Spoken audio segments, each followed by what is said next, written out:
ہمارے مرشد کریم قائد روحانی انقلاب جو ہیں، سبحان اللہ، انہوں نے یہ جو ہزاروں لاکھوں دلوں کو بدل دیا ہے نا، یہ اتنی بڑی کرامت ہے۔ اب آپ دیکھیں کہ لوگوں نے چاند ٹوٹتے بھی دیکھا، سورج پلٹتے بھی دیکھا، سورج کو رکتے بھی دیکھا، لیکن بہت لوگ ایسے تھے جو پھر بھی نہیں مانے۔ لیکن جن پہ اللہ نے خصوصی فضل کرم فرمایا، اور اللہ یہ کرم یہ احسان ان پر فرماتا ہے جن کے دلوں میں کچھ عاجزی ہو۔ اللہ فرماتا ہے نا ھدی للمتقین، ہدایت تو صرف متقین کے لیے ہے۔ اور متقی کون ہے؟ جو ڈرتا ہے، جو عاجزی سے رہتا ہو، جو اکڑ کے رہتا ہو، اس میں پھر اس کو ہدایت ملتی ہی نہیں ہے۔ اور آپ جانتے ہیں دعائیں ہمیں عطا کی گئی کہ دعا کرو کہ ایسا نہ ہو کہ ہدایت ملنے کے بعد تم پھر جاؤ۔ اس سے بچنا چاہیے۔ وہ کس طرح کہ اپنے اندر کبھی غرور اور تکبر نہ لائیں۔ بس بچنے کا طریقہ یہی ہے۔ دنیا میں تو آپ کو شاید کوئی سزا نہ ملے، شاید، لیکن آخرت میں بچت نہیں ہونی۔ پھر آخرت میں بچت ہے تو صرف ان لوگوں کی ہے جو اللہ والوں کے ساتھ ہمیشہ عاجزی، انکساری اور ادب سے پیش آتے رہے۔ بس انہی کی بچت ہے، انہی کو شانیں ملنی ہیں۔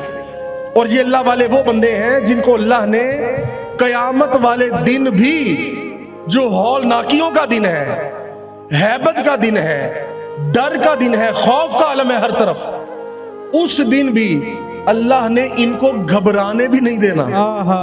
یہ قرآن میں اللہ فرماتا ہے، فرمایا اس دن سارے آسمانوں والے بھی گھبرائے ہوں گے، جو بھی سماوات میں ہیں، آسمانوں میں ہیں، وہ بھی گھبرائے ہوئے ہوں گے، اور جو زمین میں ہیں وہ بھی گھبرائے ہوئے ہوں گے۔ اللہ من شاء اللہ، سبحان اللہ، صرف وہ لوگ جن کو اللہ چاہے، سبحان اللہ، بس وہ ہوں گے جو گھبرائے نہیں ہوں گے۔ سبحان اللہ، اللہ من شاء اللہ، صرف جن کو اللہ چاہتا ہے۔ یعنی سمجھنے کی بات یہ ہے کہ اس دن بھی اللہ ان کو گھبراہٹ بھی نہیں ہونے دے گا۔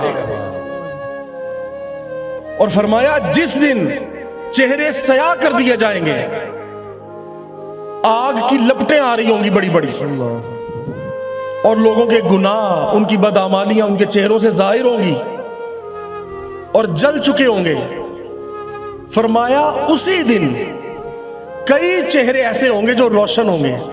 سبحان اللہ۔ اور دیکھو یار، میں نے پہلے بھی عرض کیا تھا ایک محفل میں کہ سورج قریب ہو۔ اب آپ یہ بتائیے، سورج کی روشنی ہے، ابھی ہم تو اس سائے میں بیٹھے ہیں اور ان کے سائے میں بیٹھے ہیں۔ اچھا، تو یہ تو ایک ضمن بات ہوتی ہے ذوق کے لیے۔ سبحان اللہ۔ آپ یہ لائٹ لے جائیں اگر دھوپ میں، تو وہاں پر لائٹ جلا دیں تو سورج کی روشنی میں لائٹ کتنی محسوس ہوتی ہے، کتنا پتہ لگتا ہے۔ اندھیرے میں آپ لے جائیں تو زیادہ پتہ لگ جائے گا۔ یہ ایک ایل ای ڈی، یہ ایک لائٹ جو ہے، ایک بلب جو ہے، اس کی بڑی روشنی ظاہر ہوگی۔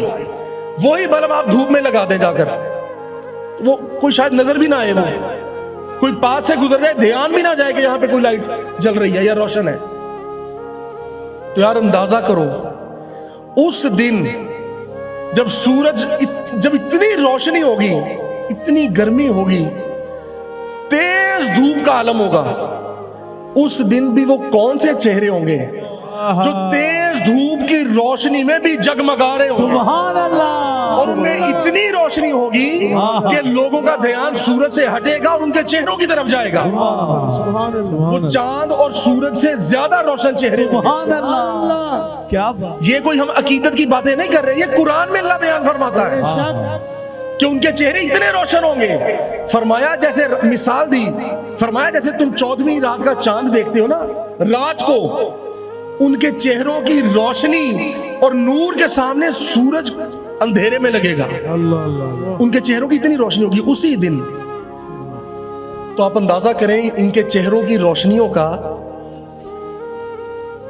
کہ سورج کے ہوتے ہوئے پوری دنیا میں اس وقت یہ بلڈنگز تو نہیں نہ ہوں گی، سب کچھ ختم ہو چکا ہوگا، یہ پوری دنیا ایک بڑے میدان کی طرح ہو جائے گی۔